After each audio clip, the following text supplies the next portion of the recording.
بسم الله الرحمن الرحيم. ازيكم جميعا؟ عاملين ايه؟ يا رب كلكم تكونوا بخير. حبيت اخد يوم لنفسي كده اطنش فيه وما اعملش فيه اي حاجه. صحيت كده عايزه اشرب قهوه، قلت اعملها بمزاج وبروقان واعملها بهدوء علشان تبقى مستويه وطعمها حلو. هاخد كده قسط من الراحه النهارده علشان انا مرهقه جدا جدا. فيلا بينا نشوف انا هعمل ايه في اليوم بتاعي. جوني وقالولي يا اسمر اللون يا لالي صحيح انا اسمر وكل البيض يحبوني يا لالي دول عيروني وقالولي يا اسمر اللون يا لالي صحيح انا اسمر وكل البيض يحبوني يا لالي يا عيني يا لالي يا سيدي يا لالي يا روحي يا لالي. بسبوسه بسبوسه يا شقاوه، بنغني الكوكو. احنا بنغني الكوكو يا جماعة، احنا بنغني لكوكو بنت سوسو. مش كده يا سوسو؟ خورشي على حبيب ماما، حبيبي السوسو. هنطنش النهاردة مع بعض يا سوسو، نطنش كده مع بعض. خلاص ايدينا تعبت من غسيل المواعين بقى، خلاص بقى نستريح كده يوم. مش كده يا بسبوسة؟ بسبوسة قلبي يسوسو، يسوسو يصغنن، سوسو حبيبي، قلب ماما، قلب ماما يروحي، ماما، قلب ماما سوسو. دوختيني بقى، دوختيني يا سوسو. قمر، قمر أبيض صغنن، يا خراشي على الطعامة، يا خراشي على الجمال، حيت ماما.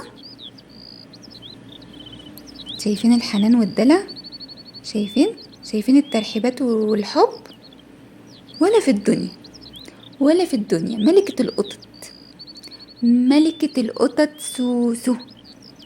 سوسو عجوزة، سوسو عجوزة بس عسولة، سوسو طفلة بس عسولة ولا عجوزة بس عسولة؟ سوسو كبيرة جدا جدا يا جماعة، ربنا يبارك فيها ويحميها وتعيش قد عمرها مليون مرة. احنا نموت وهي تفضل عايشة، حبيبة قلبي. مش كده يا بسبوسة قلبي يا صغنن؟ تحبي ماما؟ احلى، احلى صباح، احلى صباح، احلى سوسو.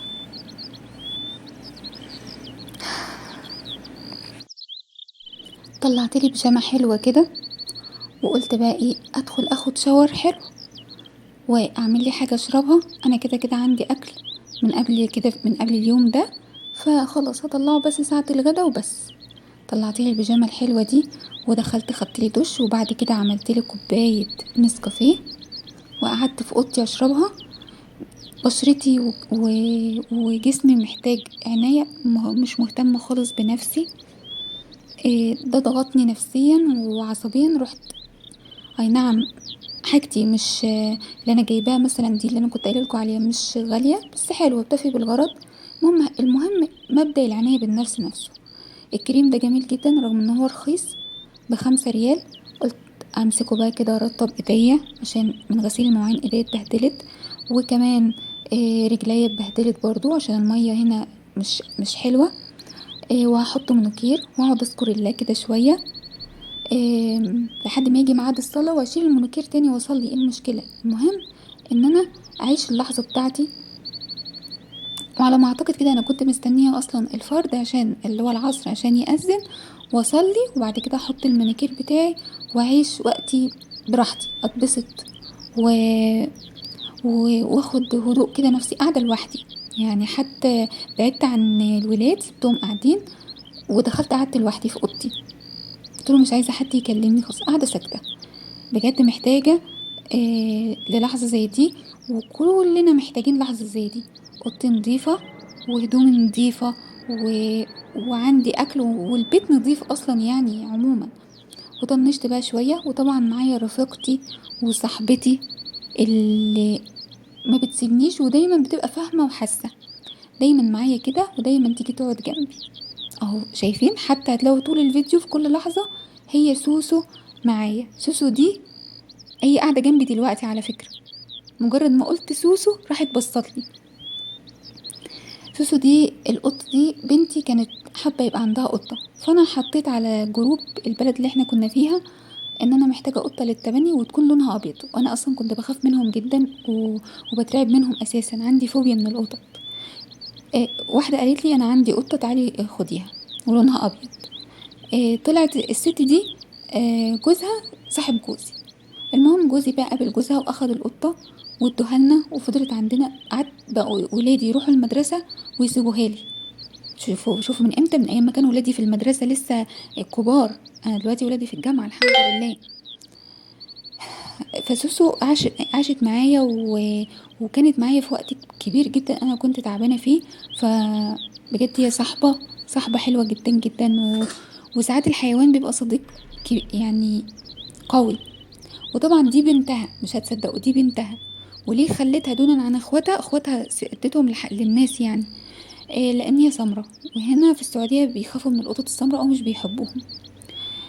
طلعنا بقى قلت اديلهم هم كمان، يعني ادي لهم فرصة كمان سوسو وموكا، لان طول ما انا مش موجودة في السعودية هم ما بيخرجوش بعيدا عن المراية الملحوسة. هي طبعا عشان الأوضة مستعملة انا حاولت المع في المراية دي كتير، وياريت تنصحوني اعمل ايه. بوريكم بقى العباية دي قصيرة وقديمة شوية، بس علشان اعرف اقعد بيها في الحديقة يعني تشيل البهدلة يعني. فكنت بوريكم الموديل بتاعها. رحت بقى قعدت في الحديقة كده شوية، وطبعا اتلمت حوالينا القطط كلها عشان كان معايا اكل دراي فود اديت لهم حبايبي كانوا جعانين. الحديقة دي مليانة قطط كتير قوي. وطبعا موكا وسوسو قعدوا معانا بقى وتغيروا جو، بس طبعا كانوا خوافين من القطط الغريبة. والوقفة هناك ده هي بعيد خالص، ده هي اللي لابسة اسود دي بنتي، بس مش ظاهرة قوي علشان التصوير بعيد. فضلت قاعدة كده شوية في سكون وسكوت كده، ما كنتش عايزة اتكلم اليوم ده خالص يا جماعة خالص. عايزة ابقى هادية وان شاء الله احاول اكرره مع نفسي، احاول اكرره تاني لنفسي. دي سوسو بنتي ماسكاها، شايفين خايفة ازاي؟ طبعا بالنسبة لها المكان غريب والعربيات والحاجات دي كلها هي خايفة، ده ما بيصدقوا ان احنا نرجع البيت. شايفين دي بسبوسة واحنا ماسكينها بالحزام، احنا مش مكتفينها بس عشان ما تجريش من الخوف، ممكن تجري. وقد كان وفعلا موكا فلتت من الحزام عشان ما نقعدش نشد فيها، فلتت من الحزام وجريت وكانت بتجري ناحية الطريق ده، واترعبت عليها جدا. اهي موكا حبيبة قلبي الغالية بنت سوسو، دي بنت سوسو بنتها، لان ودلوقتي بيضربوا بعض وبتضربها موكا الكلبة دي بتضرب مامتها. المهم قضيت اليوم يا جماعة، وياريت انتوا كمان تعملوا كده. تاخدوا ولو لحظة من اليوم بتاعكم. انا ما عملتش حاجة غير ان انا قعدت في اوضتي، رطبت ايديا ورجليا، شربت كوباية قهوة نفسي فيها، بس ما عملتش حاجة جامدة يعني، بس بالنسبة لي فوقتني شوية. يا رب كده الفيديو ده يكون عجبكم وتاخدوا منه يعني طاقة ايجابية تعملوا بيها. ومتنسوش بقى اللايك الحلو منكم وكومنت الحلو، علشان انا محتاجة ده وانا استحق ده، انا استحق كلام كويس. اشوفكم على خير، مع الف سلامة.